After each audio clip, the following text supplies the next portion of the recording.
Hello, and thank you for stopping by the Stuff I Heard podcast. I am your host, Joshua Peak. Hey everybody, how's it going? How are you? Today is January the 16th of 2019. I gotta get used to that 19 part. I'm sure like a lot of you, you're starting to write things on a regular basis, filling out forms and whatnot. And you're starting to put down 2018 and having to make that weird line through the 8 to make it a 9. And you're like, geez, I'm getting used to this stupid thing. Yeah, you think that's hard? Wait till we get to 2020. You're like, whoa, a whole new thing I gotta cover up. So anywho, it is January, and we are having some cold weather, which is nice. It's a nice time. I like when it gets cold. I like the fact that the mosquitoes get to not be around you all the time. It's nice to have a break from that kind of stuff here, especially in the South. You know, South Carolina's pretty rough when it comes to mosquitoes, and I used to live in Southern California when I was in the Marine Corps, and a friend of mine said, yeah, we don't have mosquitoes here. We pay taxes for that. And I thought that they were kidding, but maybe there's some truth to that. I may have talked about this before. I was sitting in my vehicle one day on base when I noticed that a large swarm of insects were coming over my vehicle. And it was so much that I thought that, oh my gosh, we're suddenly getting a rain. And it wasn't rain. It was just a flock of these mosquitoes that apparently had been genetically made so that they could not create offspring.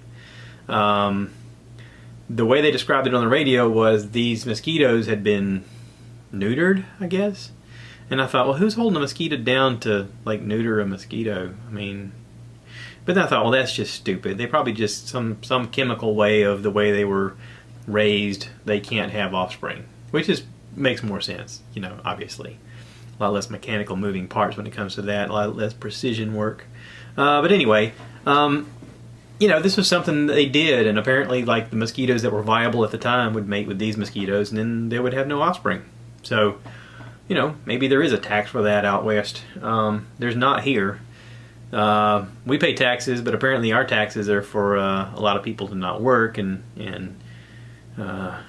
we don't get our roads fixed like we want, and there's all kind of issues that I wish would be used for our tax money, but that's a whole different thing. I'm sure a lot of people live in areas where they're like, yeah, well, you should be where I'm from because, you know, we don't get nothing done and blah, blah, blah, blah, blah. You know, and we're at this pivotal time right now where a lot of people are, you know, holding out for this whole, whether you're on one side of the Trump fence debate or the other, wall debate, I guess you'd call it. You know, we're on this debate about how the government is supposedly on a shutdown and some employees aren't getting paid, and I'm like, well, who's not getting paid? I mean, let's be honest. If let's just say you're the president, okay, and you have a choice about where money's going to be paid, you're going to want to make sure that your military's paid, because if they're not, they're armed, and if they're pissed off, guess where they're going next? So you're going to pay the military. Who else is paid by the military? Who else is government paid? What, the Social Security Office maybe? The DMV? I don't care if the DMV doesn't work. The DMV doesn't work when they do get paid. I had to go to the DMV today, and it was not a great situation. Now, I will give them this. They've gotten better. Here in my little town of Florence, South Carolina, used to be when you walk into the DMV, you would go to the right, and there's a little lady at a desk who would say, what are you here for? And you'd tell her, and she'd say, okay, here's your number. And you'd get in line, and you'd wait for your number. And they streamed it a bit better over time, where you would get a number and a code, or a letter and a code, and they would say, now serving A115, now serving D, blah, blah, blah. And I guess you'd have different people that specialize in helping people get through different things, and they could, you know, expedite. Let's just say that you're the person at the window and you're really good at, like, when people sell cars, about how to transfer files and stuff like that. So you'd be the one that gets all those people. And let's say you're somebody else, or there's another person next to you, and they're really good at, like, doing licensing stuff. And they go, okay, well, this person's going to handle the licensing stuff that comes in. So maybe you could, like, streamline that stuff and get a little better. Now, I don't work at the DMV. I'm just speculating as a regular person coming in there and needing to have stuff done. This is how I see it, okay? Now, last night, I knew I needed to go to the DMV today because I have this thing coming up with my license. My license has to be renewed, as do most people's, and there is a thing in South Carolina, and I think there's like maybe 6 or 7 states where there's new requirements for you to get what's called a real ID.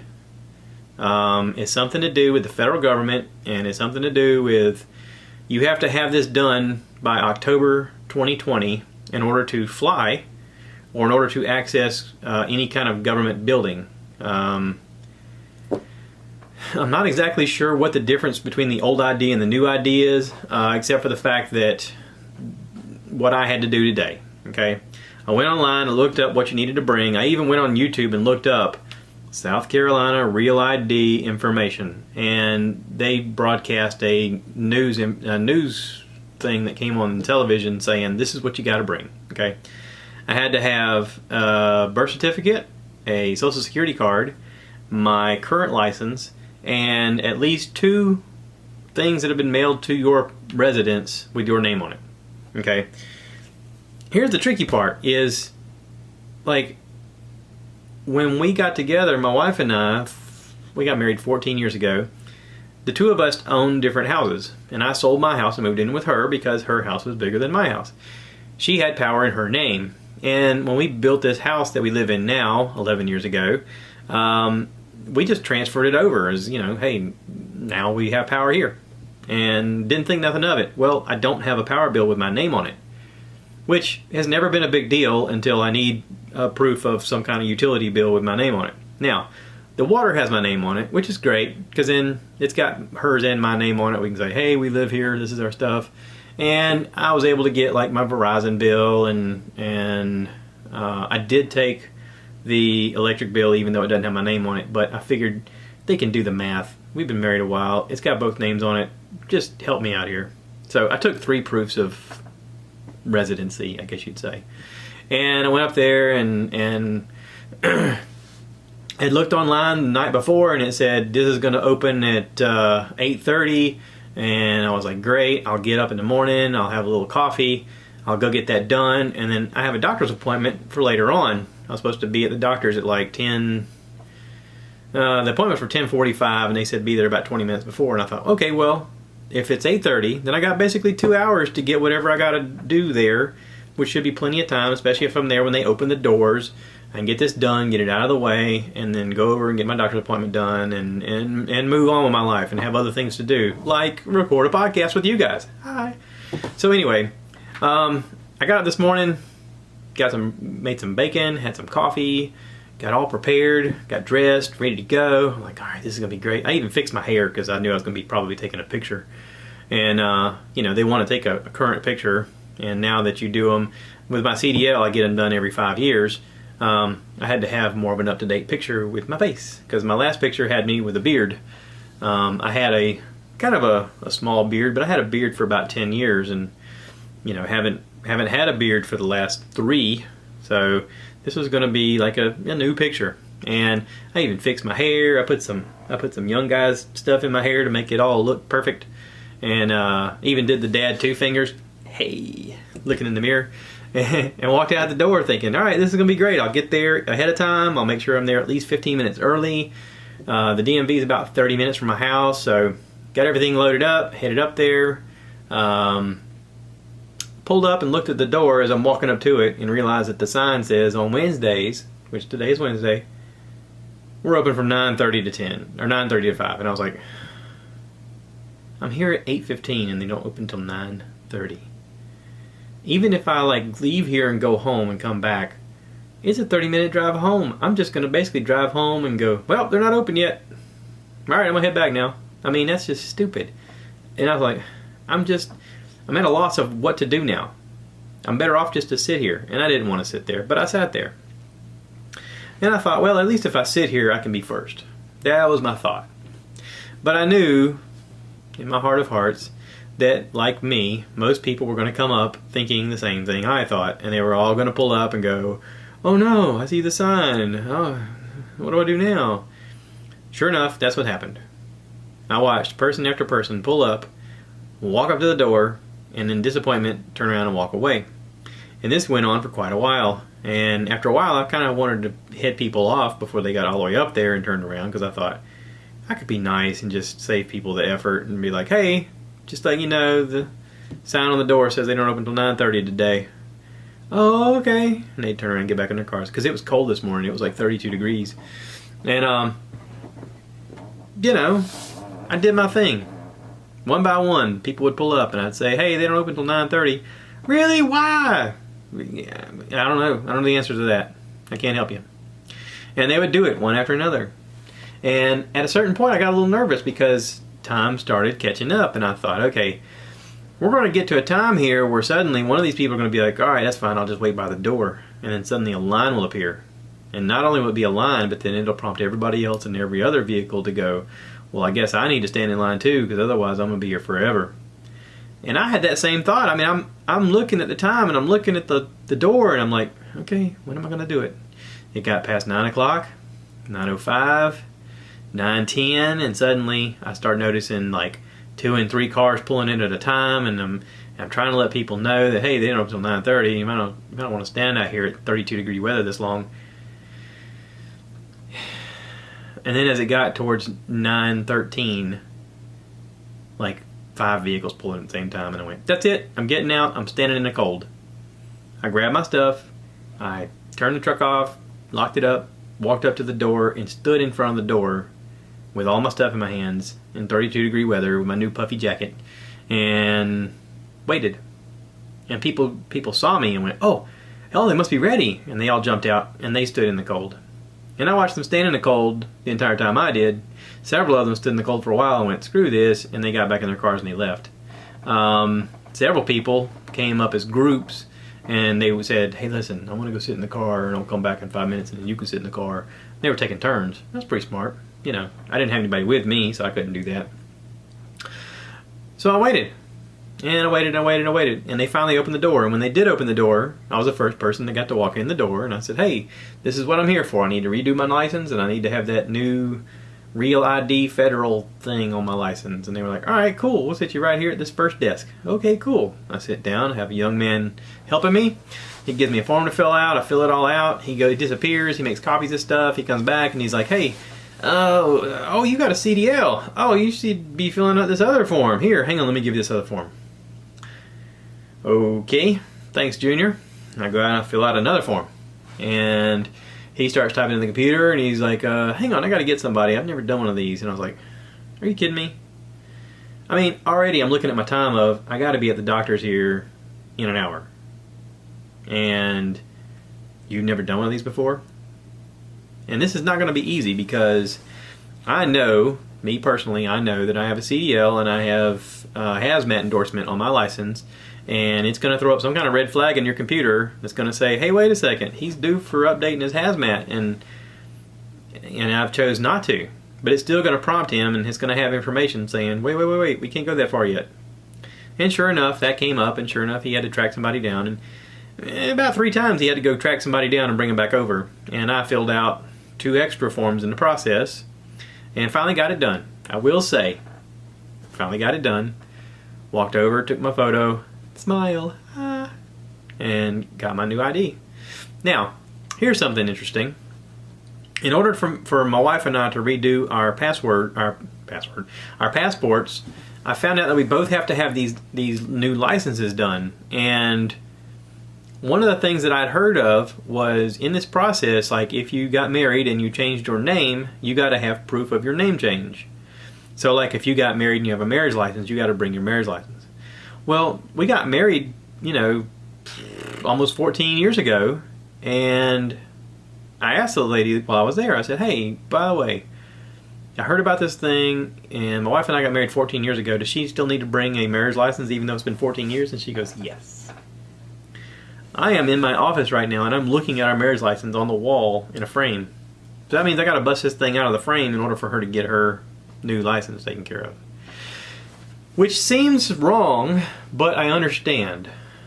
I mean, let's play devil's advocate here. Let's say that you were maybe a terrorist or maybe someone with bad intentions, and you came into the country and you were like, I know what I'll do. Everybody's looking for Mrs. whatever. Let's just come up with a name. How about let's give her a weird name. I don't want to like stereotype anybody. Let's just call her Smith. Okay, that's pretty generic name, even though Smith is kind of a common name. Let's do a different name. Let's do Let's do Zine Bob. Okay, so Miss Zine Bob comes into the country. That's not really a real name. Miss Zine Bob comes into the country, and she's like, "Oh no, they're all looking for me because I'm part of this terrorist group, and I gotta get married and change my name so nobody knows I'm Miss Zine Bob." So she gets married and she becomes a Smith. See, I turned it around there. See, and Smith is kind of a common name, and so you're looking at her and you're like, "Oh, so Miss Smith, you're here to get a new license, okay?" And they don't care about Miss Smith because Miss Smith sounds like a wholesome, every time American kind of name, but meanwhile, Miss Zine Bob is just trying to get a new license and pass through this thing so that she can carry out her plot to do bad things. Now, this is all fictional in my little made-up scenario, but let's say they go ahead and do that, and the next thing you know, Miss Zine Bob pops up somewhere with a truck full of bad stuff and blows people up or hurts somebody. And then they're going to go, well, why didn't we catch Miss Zine Bob in the process? Oh, well, she got this license thing, and to everybody else, she just looked like Miss American Smith, and yeah, I don't know what happened there. So, if I'm imagining why this process is even a thing and why women have to do this, it's because of people like Miss Zine Bob. Now, Miss Zine Bob is fictional, but the scenario is kind of a real scenario. It's kind of a real option. It's something that could have happened. So, I can see where it has to be done, but in a way, it just seems like it's discriminating against women who, you know, are made to take the man's name when they get married. And now it's a whole process of things they have to do. Like my mom got married over 20 years ago, yet she has to take her marriage license down there to renew her license for the new federal thing. I don't know. 20 years is kind of a long sell for Miss Zine Bob to hide dormant waiting for her opportunity. You know what I'm saying? Maybe there could be like a time frame that you go, you know what, you're fine, don't worry about it. Just sign here and take your picture, smile. I don't know. Anyway, I figured I'd just talk about that because that kind of made me a little crazy. Anyway, I left there and went down to my doctor's appointment, got there in plenty of time, filled out paperwork.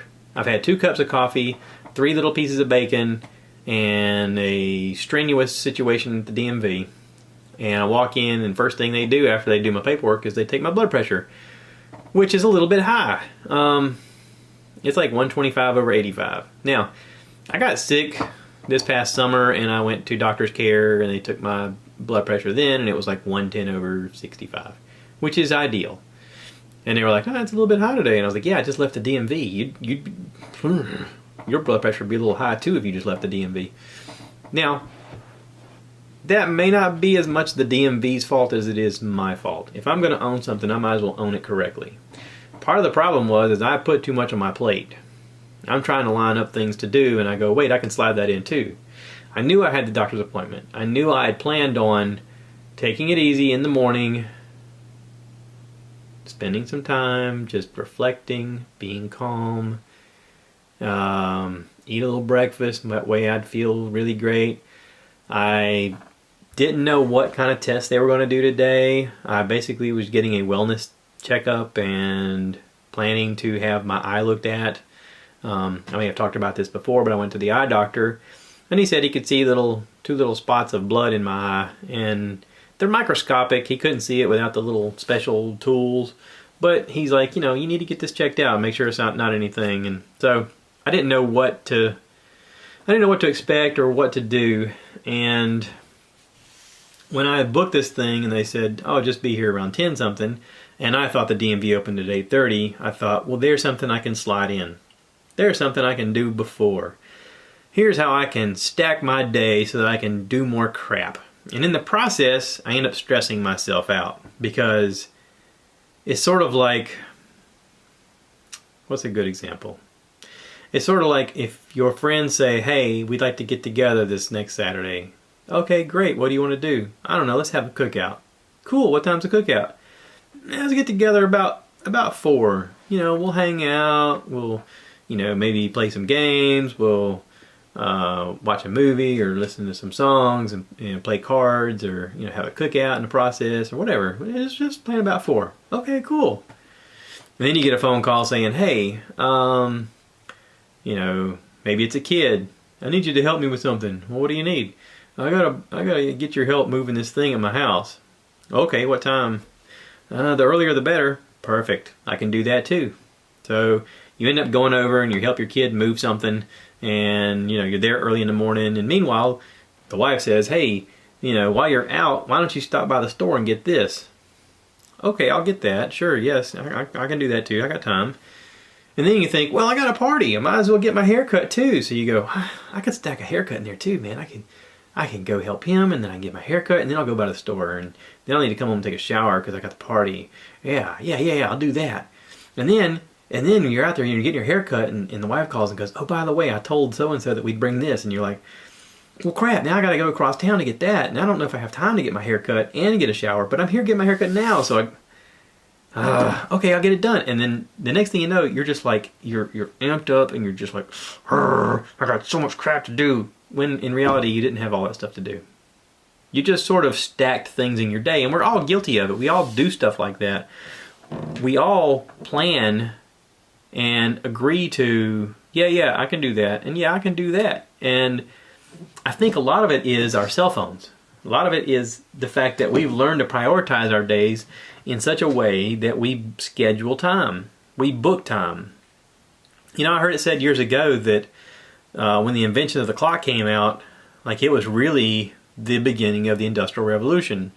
That before then, everyone just kind of showed up at different times whenever they felt like it, and they just kind of did things whenever they felt like it. But then the clock came into play, and suddenly getting up on time was a thing, and clocking into work was a thing. And they'd say, hey, you need to show up on time, we got to get this done. And suddenly people felt under the gun to get things done by a certain time. And, working 9 to 5, as the song goes, you're expected to show up and you're expected to do your thing in that time. That's great for production. That's great for getting things done. What it's not great for is your mental and physical health.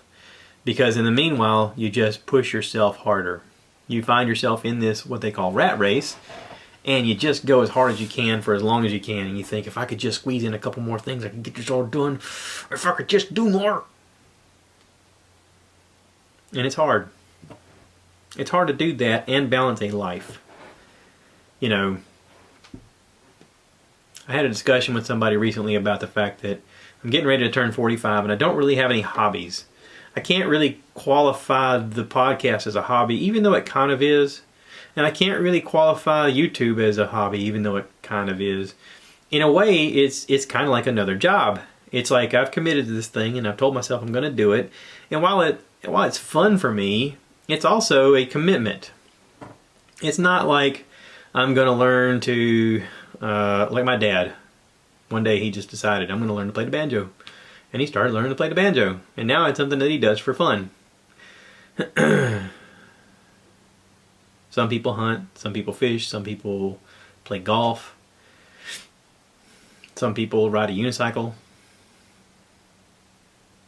I seem to come up with other things to do that generate work for me, which I don't know is a good thing. I mean, if I'm honest about it, the only thing I do for, like, relaxation is I watch Netflix and I watch movies, and that's about it. I play stupid games on my phone whenever I have downtime. And they're stupid. I mean, they're dumb games. There's no point in it. There's no point where I'm going to go, yay, I did that. They're all small accomplishments. They're all cheesy. There's nothing that it's all encompassing. And I don't want it to be. I mean, that's the reality, is I don't want it to be. I know there's games out there like that. I hear people talking about stuff like Fortnite and, oh my God, it's so intense and it's so much and so immersive. And I'm like, yeah, I don't care about that. I don't care about that. When I was younger, I used to.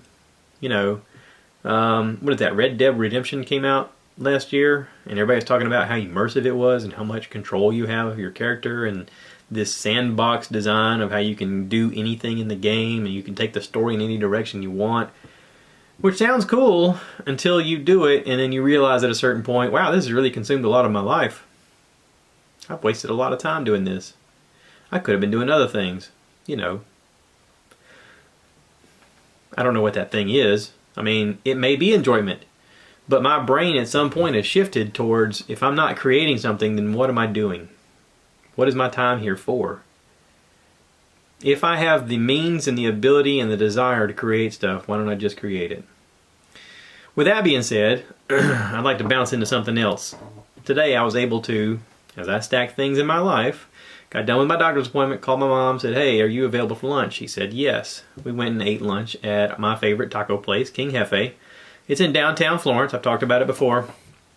But today was a little interesting in the fact that when we sat down to eat, I got to meet the owner. He and I have talked before a couple times. I bought a t-shirt from them and wore it down in Disney. I've taken some Instagram photos of, hey, I'm at the happiest place in the world wearing my shirt from the happiest food place that I like to eat at in the world.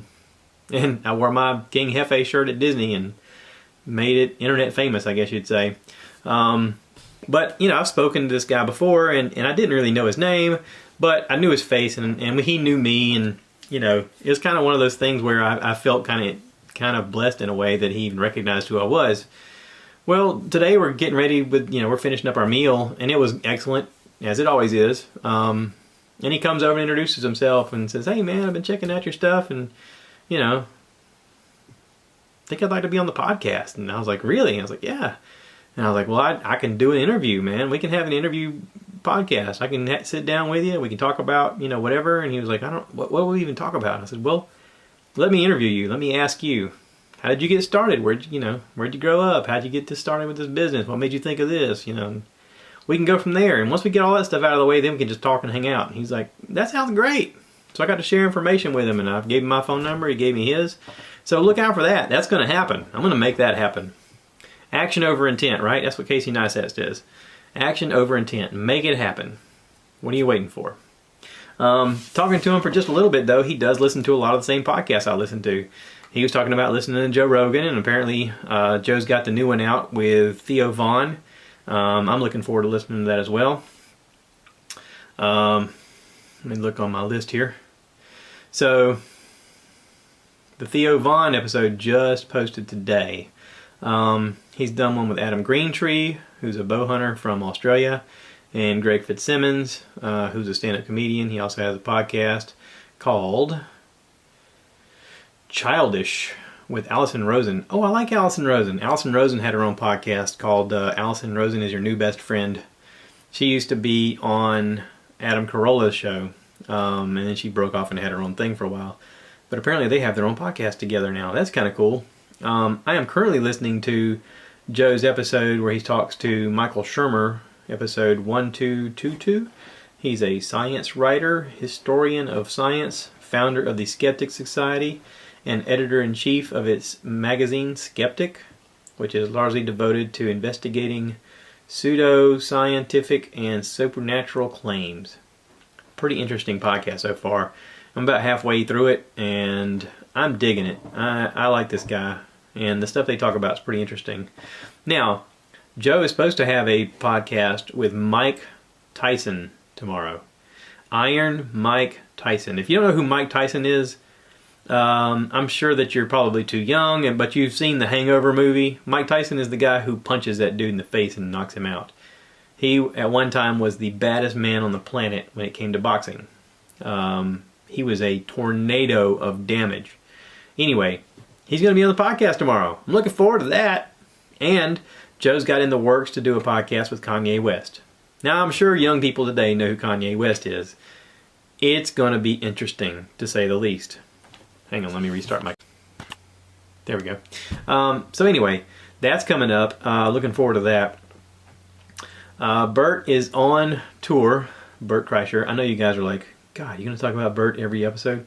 I'm going to try. Yeah, how about that? Bert has a podcast out that came out today. Episode 326. Sits down with Chris Distefano. D-I-S-T-E-E. Distefano. D-I-S-T-E-F-A-N-O. To talk about John Travolta, STIs, falling in love, becoming a father, and much more. Huh. Okay. So apparently he's a comedian. So I'm going to check that out. I always like listening to Bert. Bert made a comment the other day about LeeAnn's podcast, The Wife of the Party. And he said, the thing about my podcast is I try to make people forget about their normal life and just kind of have a laugh. And he said, the thing about your podcast is you make people look at themselves and think about how they can grow as people, which is great. And that's true. I just listened to her Wife of the Party podcast. Episode 50 came out Thursday, and it's about divorce. She sits down and talks to a couple of her friends about divorce, and it's very interesting. I, when I was younger, was married at 20 years old, and I was married for a little while, maybe 4 years, and we got divorced. It didn't work out. But these two ladies were married for a very long time, and now they're trying to rediscover who they are and what their purpose is and what they're going to do, and it's interesting to hear. One of them has been divorced for a while, and she's starting to date again, and they're raising children. They both are raising children. The other one has been divorced for about 6 months, and they talk about where they are in their journey and how difficult it is. So it's an interesting listen. Even if you're not going through divorce, you know somebody who's gone through divorce, it's interesting in the fact that you can get perspective, and maybe you can avoid some of the pitfalls. When I got divorced, I read a book called His Needs, Her Needs, How to Build an Affair-Proof Marriage. And in it, it talked about how you have a love bank. And basically, the things that you do in your relationship can either add to or withdraw from the love bank. And what you want is you want to be able to continuously deposit love into your love bank for your partner.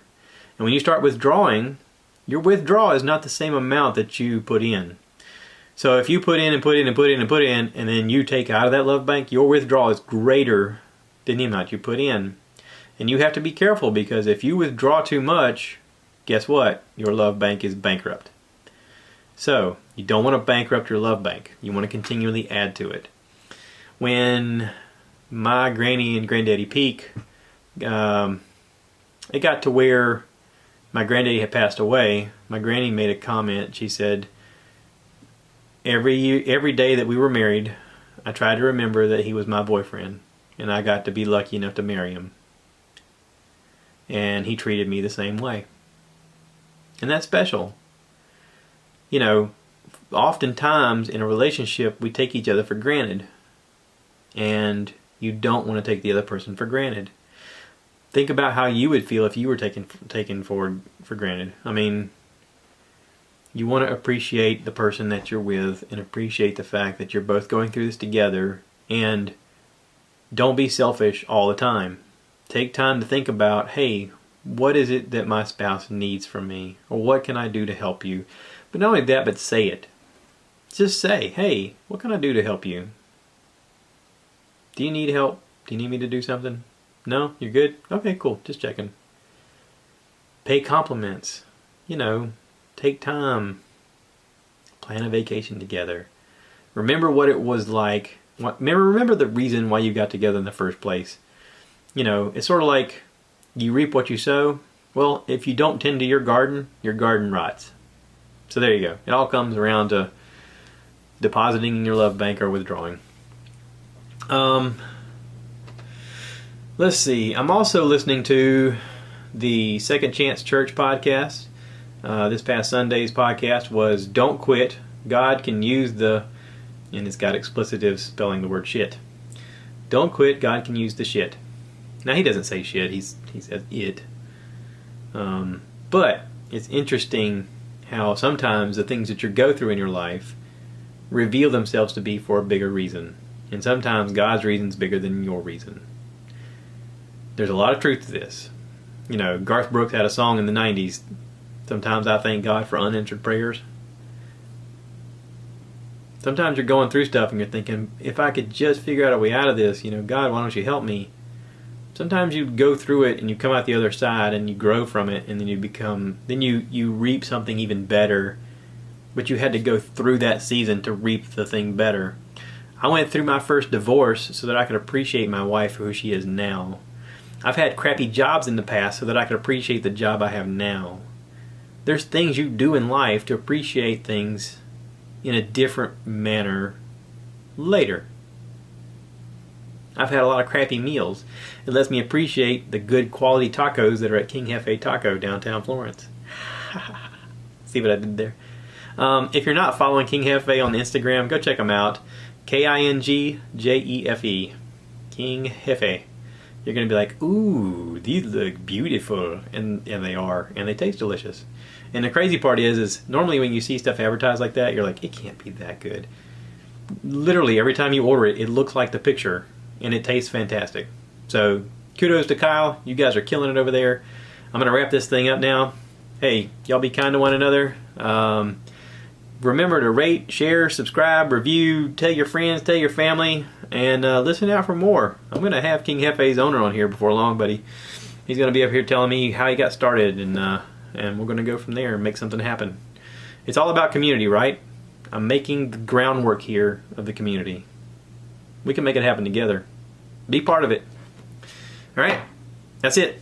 Y'all take care now. Bye.